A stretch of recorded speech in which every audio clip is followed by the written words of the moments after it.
Hello humans, it's FCA, and today is FCA Friday. So for today's FCA Friday, it's going to be a bit different. It's going to be more of an inspired from other people, and there's going to be, and thankfully I am not super popular, because if I was, the amount of hate and trollage I would get for copying other people's ideas. But I'm going to tell you about my favorite Disney villain, one of my favorite Disney villains. My top one is Gaston from Beauty and the Beast.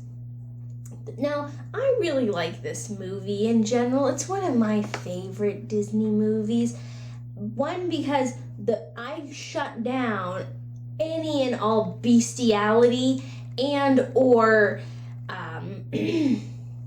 Stockholm Syndrome things. Now, maybe it's because I'm a person of psychology, so I'm able to actually disidentify the symptoms, because the media and mainstream always mess up psychological disorders. People think Tourette's is about when you uncontrollably cuss.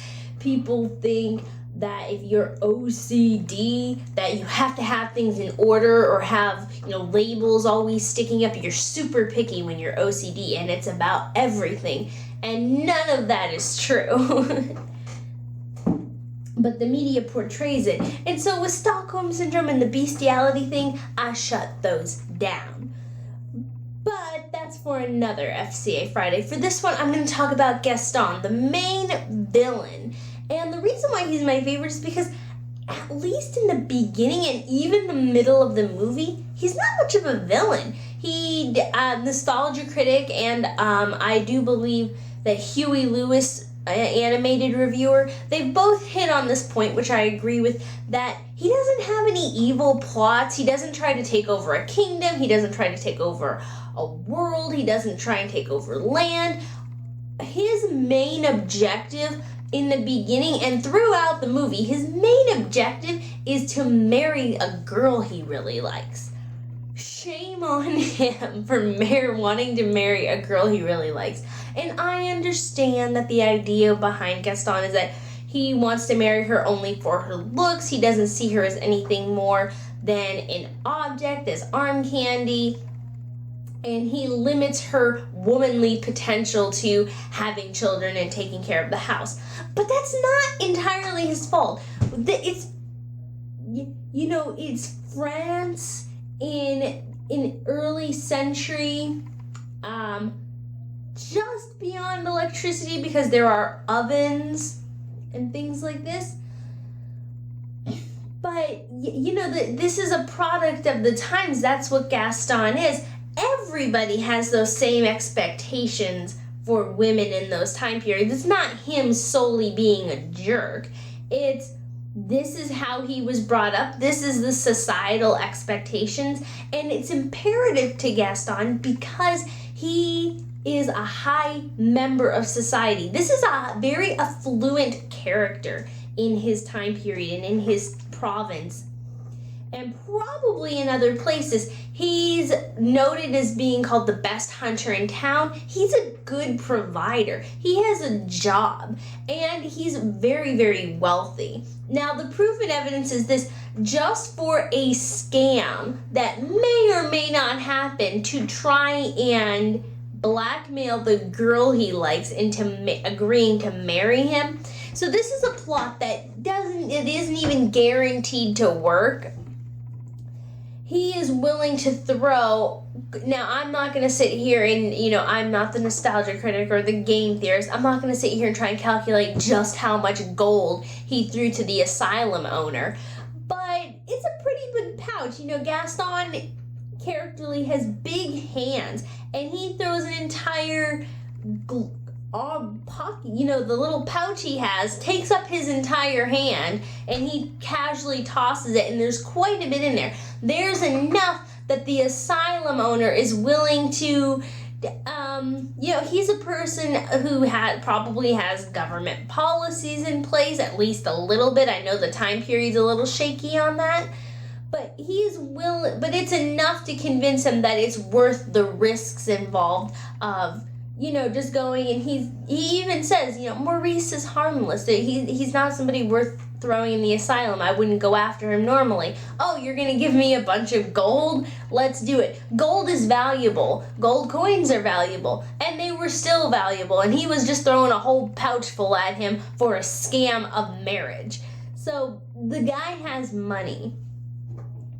And I'm not sure if he owns the tavern, because in the song, I Want a Guy Like Gaston, there's a part in the song where Gaston says, I use antlers in all of my decorating, and they're in the tavern, the public tavern. So either he owns it, or he's, in with the owner enough that he's allowed to put his decorations. And, there's an entire section of the bar of this tavern dedicated just for him. His big chair, his big, last words, fireplace, and not to mention loads of his hunting trophies, antlers and horns and stuff. So, I don't know about you, but if I ever went into the local pub or the local bar and just said, hey, I want to put up a bunch of my stuff on your wall, I'm pretty sure they would tell me to GTFO. But with Gaston, either he owns it, he owns part of it, something he's involved in it enough that he gets a piece of it, a giant piece of it. He's the greatest hunter, which means he is the best. If he is the best hunter, that equates to the best tradesman. He is a high society person. He knows all the butchers because he's the one bringing them their meat. He knows all the fur traders. He knows the furniture makers. This is the time of bartering and things like that. So certainly this guy has a lot of money, a lot of influence. He's notably attractive. Maybe not everyone goes for super muscly people, but there's very few people who would say that that is ugly or unappealing, at least to some level. And he doesn't do anything wrong, except he chases after her, which I think give Gaston some credit. He has 3 bar chicks, tavern maids, who are beautiful, and he turns them down because they're not the one he wants. He is very, very determined. That's a great guy. I mean, all of these terrible characteristics that he has. He's affluent, he's high in society, he's wealthy, he's attractive, he's well known, he has high status, he's determined, he's a hard worker, he's providing, he's self-sufficient, and he's independent. These are terrible characteristics, aren't they? And the thing is, he's a little bit, aggressive, and he comes on too strong to Belle, who has no interest in him.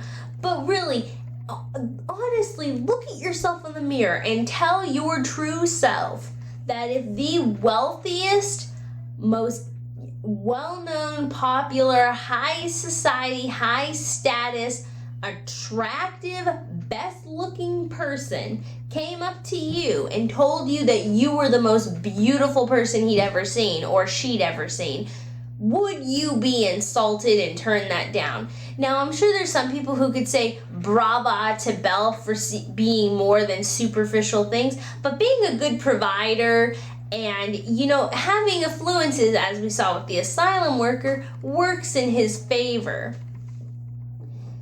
So I just don't think that Gaston's much of a villain, which is why he's one of my favorites, because he's a protagonist. He's not the protagonist. He's an antagonist for sure. But I'm not quite sure I'd be willing to call him a villain until the very end of the movie. Quite frankly, the Beast is more of a villain, as has been pointed out by numerous other people, I know, than Gaston. So and that's why I think he's the best, because he's so unusual.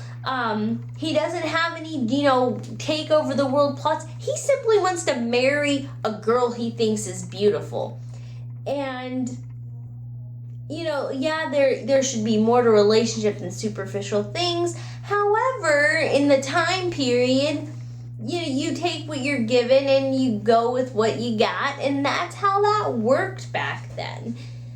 And it's really funny that after a while, the part that gets kind of to be horrendous is that he only wants Belle. He doesn't really intend to go after the Beast except to put him on his wall, as he stated at one point. But the guy, Gaston, he really just wants Belle because he wants to be seen as the best. If he's not the best, if he's the best hunter, he can take down this morbid beast. If he's the best attractive, he has all these other good qualities that other girls clearly lust and desire after him for. Then he's determined enough to stick it out. He kind of just sees Belle as more of a trophy, as a win, a victory, more than anything else, which is what brings him down. But his psychosis of willing to kidnap and kill tells me that those are the characteristics to bring down the likability. But in the very beginning, he, as Nostalgia Critic has pointed out, he's used to getting his way. And so he's my favorite because he's my favorite villain just because he's so different from other villains. He really does, and the intention is probably that, as is indicated, that once Belle agreed to marry him, her father's free to go and free to invent and be a little kooky to everybody else and not have any problems. So he really doesn't, in the beginning, and even in the middle, he really doesn't have any intentions of truly harming anybody. He's just using a manipulative method to get his way, which, of course, we're supposed to look down upon because we're supposed to empathize with Belle. So that's Fallon Friday, FCA Friday for the day, and I will talk to you all later. Bye-bye.